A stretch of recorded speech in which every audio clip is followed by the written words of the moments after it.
kulan wacan daawadayaal halkan waa janalka dalka TV Media qodobada wararka daawad doontaan waxaa kamid ah khudbadaha musharaxiinta u taagan xilka madaxweynaha ee maalintii koowaad oo la soo gabagabeeyay faahfaahin kala duwan oo ka soo baxaya qarax ismiidaamin ah oo ka dhacay magaalada Muqdisho iyo taliska booliska oo war ka soo saareen qaraxaasi halka al-shabaabna ay shaaciyeen in nin ajnabi ah uu fuliyay weerarkiis qarxinta ee Ceelbaraf Admis iyo Alusunana waxaa qaarka ay u saaran yihiin dagaal dhaxmar kadib go'aan ka soo baxay Admis iyo qaybta dambe warkeena oo aad ku daawad doontaan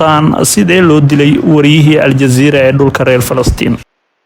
qodobada maqasheen waxay ahaayeen kuwii ugu door corona warka janalka dalka TV Media fadlan daawade hadda nagu cusubtaan nagu soo biro kamid noqo saaxiibada sida joogtada u helo wararkii warbixinada 24 gazacan u baahino aragtidiina halka hoos nagu reeba muuqaalkana sii share gareeya laagtiina waa inoo muhiim daawadayaal haatan ku soo dhawaada qodobada soo faahfaahsan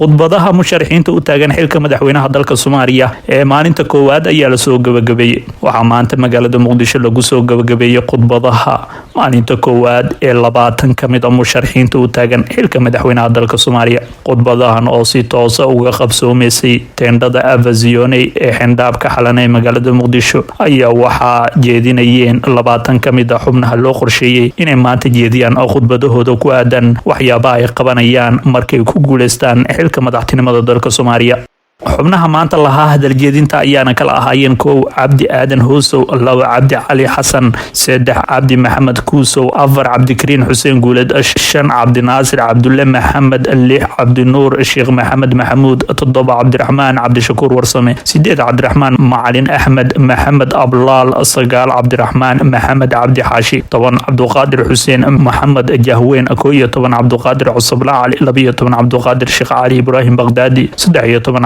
Abdullahi Ali Ahmed Cadow Ali Gees afar iyo toban Abdullahi Ali Xasan shan iyo toban Abuukar Aadan Cabdulle lix iyo toban Axmed Ducaale Geelxaaf toddoba iyo toban Bashiir Xaaji Cali sideed iyo toban Daahir Maxamuud Geel sagaal iyo toban Fawziye Yuusuf Xaaji Aadan iyo 20 Xasan Cali Qere musharaxiintan ayaana dhammaantood khudbadaha ka horjeediyeen xubno kamid ah baarlamaanka Soomaaliya hase yeeshee arinta la yaabka lahayd ee ka jirtay hoolka teendada Avazione ayaa ahayd in inta badan xubnaha xildhibaanada baarlamaanka federaalka Soomaaliya aysan soo xaadirin akal fadhiga si ay u dhageystaan xubnaha musharaxiinta isla markaasna musharax walba ay ku qiimeeyaan khudbadiisa maadaama ay yihiin dadka codadka laga sugayo isla markaasna musharaxiintu ay codka weydiisanayeen marka laga tago in qaar kamid ah xubnaha saameynta lahaa ee musharaxiinta ay ku sugnaayeen hoolka haddana inta badan musharaxiinta ayaa khudbadahooda ku saleynayay waxqabadkooda ku aadan haddii ay ku guuleystaan xilka madaxweynaha iyagoona codadkooda weydiisanayeen xildhibaanada baarlamaanka oo intooda badan kalfadhiga aan soo xaadirin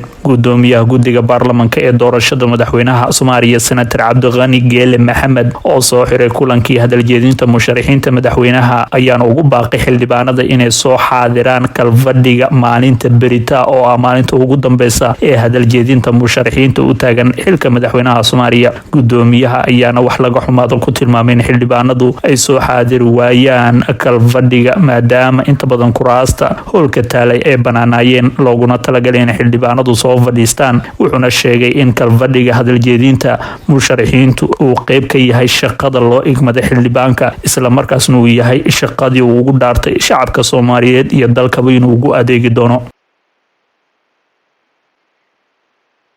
geesta kalena faahfaahin kala duwan waxa ay ka soo baxayaan weerar ismiidaamin ah oo ka dhacay magaalada Muqdisho taliska booliskana war ayuu ka soo saaray halka dhanka kale al-shabaabna ay shaaciyeen nin ajnabi ah inuu fuliyay weerarkii isqarxinta ee Ceelbaraf ka dhacay afayeenka ciidanka booliska Soomaaliyeed Cabdi Fataax Aadan Xasan oo shir jiraad u qabtay warbaahinta ayaa ka warbixiyay qasaaraha ka dhashay qaraxii ka dhacay isgoyska kilomitir 4 ee magaalada Muqdisho Cabdi Fataax Aadan Xasan ayaa sheegay in qaraxan uu ahaa ismiidaamin uu qofka fuliyay bartilmaameedsaday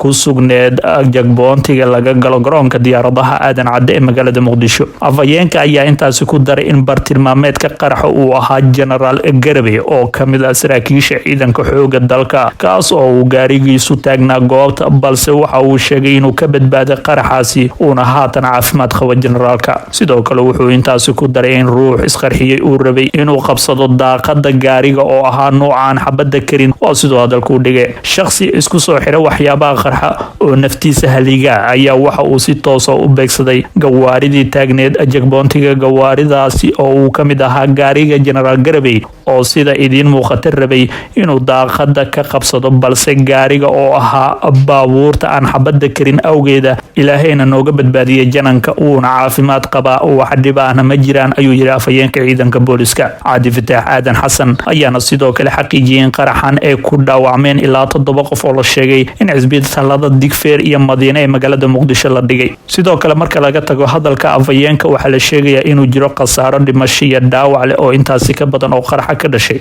inkastoo aan si rasmi ah loo helin tirada rasmiga ah ee dadka wax ku noqday oo ay u badnaayeen dad shacab ah oo goobta ka agdhawaa docda kale kooxda al-shabaab ayaa sheegatay mas'uuliyadda qaraxan waxayna shaaciyeen inay la eegteen kolonyo ay wateen madax ka tirsan dowladda federaalka oo ku sii jeeday dhanka xirada Abazione waa sida ay ku sheegeen qoraal ay ku baahiyeen dhanka internetka sidoo kale isla kooxda al-shabaab waxa ay maanta shaaca ka qaadeen in nin ajnabi ah uu fuliyay qaraxii ugu horeeyay ee lagu bilaabay weerarkii kooxdan ee dhawaan ku qaaday saldhigga ay degnaayeen ciidamada Burundi oo ku yaala deegaanka Ceelbaraf ee gobolka Shabeellada Dhexe kooxda ayaana sheegatay in qaraxaasi ismiidaaminta uu fuliyay Jamaal Diida oo kooxdan dhexdeeda looga yaqaano Zubair al-Muhajir kaas oo u dhashay dalka Kenya ninkan ayaana cod laga duubay ka hor inta uusan isqarxin ku sheegay inuu sanadkii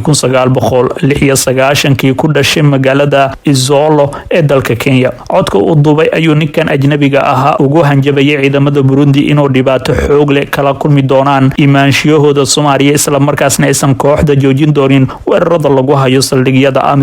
inta ay Soomaaliya ka baxayaan oo sidoo hadalku dhigay weerarka kooxda al-shabaab ku qaaday saldhigga Ceelbaraf oo ay degnaayeen ciidamada howlgalka ADMIS gaar ahaan kuwa Burundi ayaa waxa ka dhashay khasaaro xoog leh oo iskugu jira dhimasho iyo dhaawac sargaal oo hadlay dowladda Burundi ayaana sheegay in weerarkaasi ay uga geeriyoodeen ilaa 30 askari halka uu sheegay dhaawacuna kor u dhaafayo 20 sidoo kalena ay jiraan kuwa nolol iyo geeri lagu leeyahay al-shabaab ayaana iyaguna sheegeen warkaasi ka duwan waxayna sheegeen inay weerarkaasi ku dishay ku dhawaad 170 askari iyadoona xaqiijisay inay nolosha ku qabatay tobaneeyo kale weerarka Ceelbaraf ayaana noqonaya mid ka mid ah weeraradii ugu khasaaraha badnaa oo ay kooxda al-shabaab ku qaado saldhigyada ciidamada AMISOM ee Soomaaliya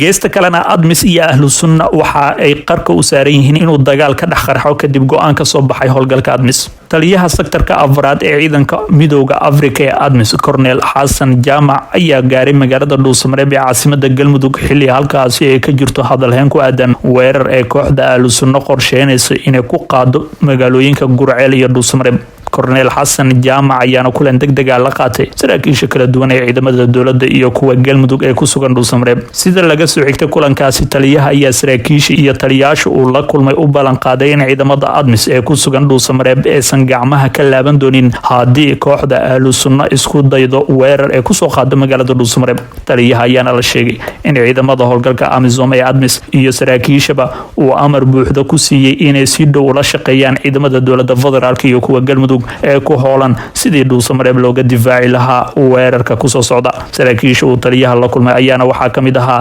taliyaha qaybta 12aad General Cabdi Jaamac Igaal taliyaha howlgelinta Gorgor Maxamed Adagaweyn iyo saraakiil kale oo ciidanka Gorgor ka tirsan waxayna ka wada hadleen amniga guud ee magaalada Dhuusamareeb kulankan degdega ah oo ay saraakiisha ciidamada dowladda iyo kuwa ADMIS ay ku yeesheen Dhuusamareeb ayaana ku soo aadaya xilli maalmihii la soo dhaafay la sheegay in kooxda ahlu sunna ka wado deegaanka Bohol dhaqdhaqaaq ciidan oo ujeedkiisu yahay inay weerar ku qabsadaan magaalooyinka Dhuusamareeb iyo Gurceel ciidamada ahlu sunna ayaana dhawaan dagaal dhiig ku daatay oo socday muddo ku dhow 10 maalmood looga saaray magaalada Gurceel waxayna wixii markaasi ka dambeeyay saldhig ka dhigteen deegaanka Bohol oo ay iskugu geeyeen dhammaan ciidankii daacad u ahaa xiisadan ayaana ku soo aadaysay iyadoo deegaanada Galmudug ay ka maqan yihiin madaxweynaha Galmudug ku-xigeenkiisa gudoomiyaha baarlamaanka ku-xigeenadiisa xildhibaanada iyo wasiirada maamulkaas kuwaas oo ku wada sugan caasimada Soomaaliya ee Muqdisho oo la filayo in 15 bishan ay ka dhacdo doorashada madaxweynaha Soomaaliya